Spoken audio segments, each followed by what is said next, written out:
Dengue एक viral infection है। इसके मॉस्किटोज रेनी और वार्म वेदर में बहुत ज़्यादा पनपते हैं। Centre for disease control and prevention के अकॉर्डिंग डेंगू एक ऐसा वेक्टर बॉर्न डिजीज़ है जिसमें कि 4 बिलियन के अराउंड जो पीपल हैं दुनिया में, जो लोग हैं 4 बिलियन, उनमें से आधी पॉपुलेशन डेंगू के रिस्क में हमेशा रहती है।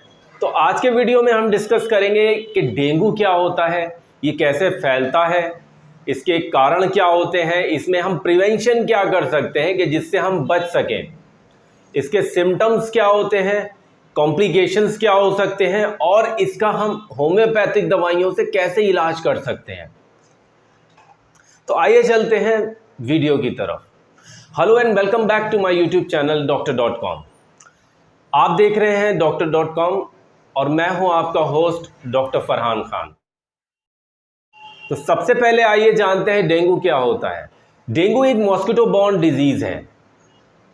ये एक मॉस्किटो जिसका नाम होता है एडिस इजिप्टाई, इसके काटने से हो जाता है। इसके मॉस्किटो ज़्यादातर मॉर्निंग में, अर्ली मॉर्निंग या फिर नाइट में, इवनिंग में काटते हैं और ये ज़्यादातर ट्रॉपिकल और सब ट्रॉपिकल एरियाज़ में पाया जाता है, जैसे कि रेनी या वार्म वेदर जहाँ पे लगातार बना रहता है, अक्सर पानी जमा होने लगता है वहाँ पर, तो ये मॉस्किटोज़ पनप जाते हैं, इनकी ब्रीडिंग स्टार्ट हो जाती है और वहाँ पे डेंगू स्प्रेड होना स्टार्ट हो जाता है। और दोस्तों ये फैलता कैसे है? तो ये फैलता है इंसेक्ट बाइट से, एनिमल की बाइट से। जो स्टिंग्स होती हैं, जो छोटे छोटे एनिमल्स होते हैं, उनके अंदर इसका वायरस होता है। उनके ये काटने से हमें इसका वायरस हमारी बॉडी में एंटर कर जाता है। और दोस्तों जब ये एंटर कर जाता है तो इसका एक इंक्यूबेशन पीरियड होता है, मतलब कि वो समय जब ये हमारी बॉडी में एंटर करके अपनी पॉपुलेशन को बढ़ाता है, वो ब्रीडिंग का समय इसका रहता है 5 से 7 दिन ऑन एन एवरेज। तो दोस्तों अब हम बात करते हैं इसके सिम्टम्स की। Dengue haemorrhagic, dengue shock syndrome या फिर एसिम्टोमेटिक डिजीज़ के रूप में इसके सिम्टम्स आते हैं। दोस्तों डेंगू को ब्रैकबोन फीवर भी कहा जाता है इसके सिम्टम्स के आधार पे, जैसे कि ये इसका जो दर्द होता है बोन्स पे ज़्यादा इफेक्टिव रहता है। मस्कुलर और बोन पे बहुत ज़्यादा दर्द होता है, ऐसा दर्द जैसे कि हड्डियाँ टूट रही हों। पहले सिम्टम में दोस्तों इसके फीवर आता है, ठंड बहुत ज़्यादा लगती है, हाथों पैरों में कंपन सी आती है और पसीना बहुत ज़्यादा होता है।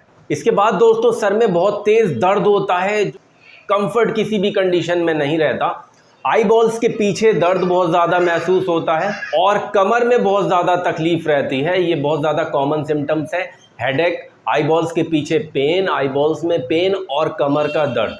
इसके बाद दोस्तों लॉन्ग बोन्स जो हमारी रहती हैं, जैसे टिबिया फिबुला, रेडियस अल्ना, इनके जोड़ों में दर्द रहता है और इन बोन्स में बहुत ज़्यादा दर्द हमें महसूस होता है, तकलीफ बहुत ज़्यादा रहती है। इनके जॉइंट्स जो होती है, मस्कुलर जॉइंट्स होते हैं, इनमें बहुत ज़्यादा दर्द रहता है। इसके बाद दोस्तों nausea feeling, vomiting, constipation type के सिम्टम्स आते हैं और साथ ही साथ टेस्ट और स्मेल का भी लॉस होने लगता है। दोस्तों जब हम पेशेंट को ऑब्जर्व करते हैं तो उसका टेम्परेचर बढ़ता है, लेकिन पहले 2 से 3 में उसका अप डाउन लगा रहता है टेम्परेचर का, but on 5th day onwards उसका टेम्परेचर 104 डिग्री तक जाता है और उसे ठंड बहुत ज़्यादा महसूस होती है। इसके बाद ऑब्जर्व करते हैं, देखते हैं कि उसका चेहरा बहुत ज़्यादा रैशेस वगैरह आने लगते हैं, चेहरे पे लाल चेहरा हो जाता है, फ्लशिंग होती है चेहरे पे। फिर दोस्तों अगर हम ऑब्जर्व करते हैं पेशेंट को नेक्स्ट लेवल पे, तो उसके रैशेस भी हम देख सकते हैं कि उसके हाथों में और पैरों में, इन एरियाज़ में उसके रैशेस निकल कर आ जाते हैं। लेकिन वो रैशेस आपको 5 दिन के बाद 6ठे दिन से देखने को मिलेंगे।